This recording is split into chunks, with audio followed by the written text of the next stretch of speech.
मुंबईत आज महाविकास आघाडी मनसेचा सत्याचा मोर्चा। फॅशन स्ट्रीट ते मुंबई महानगरपालिका मोर्चा मतदार यादीमधील घोळ समोर आणणार।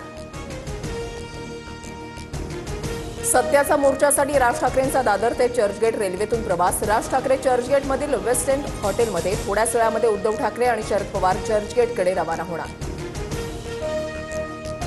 लोकसभेत महाविकास आघाडीचे खासदार जिंकले तेव्हा मतदार यादी खराब नव्हती का? बावनकुळेंचा सवाल।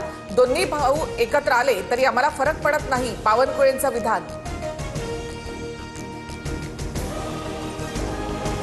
सदोष मतदार याद्यांवर निवडणुका घेण्यास आमचाही आक्षेप। मतदार याद्या दुरुस्त करण्यास आमची हरकत नाही, मंत्री हसन मुश्रीफ यांचं वक्तव्य। निवडणूक आयोग सरकारचा पार्टनर म्हणून काम करतंय, सावधान व्हा, जागेवर या, हा इशारा देण्यासाठी आमचा मोर्चा। वडेट्टीवारांची टीका।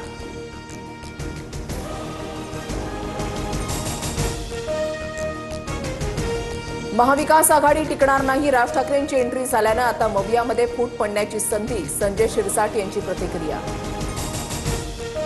विरोधकांच्या सत्याच्या मोर्चाला पोलिसांची परवानगी नाहीच, विना परवानगी मोर्चा काढल्यास पोलीस कायदेशीर कारवाई करणार। मोर्चानंतर आयोजकांवर गुन्हा देखील दाखल होण्याची शक्यता। विरोधकांच्या सत्याच्या मोर्चाला भाजपचं मुक आंदोलनानं उत्तर। रवींद्र चव्हाणांच्या नेतृत्वात आंदोलन होणार।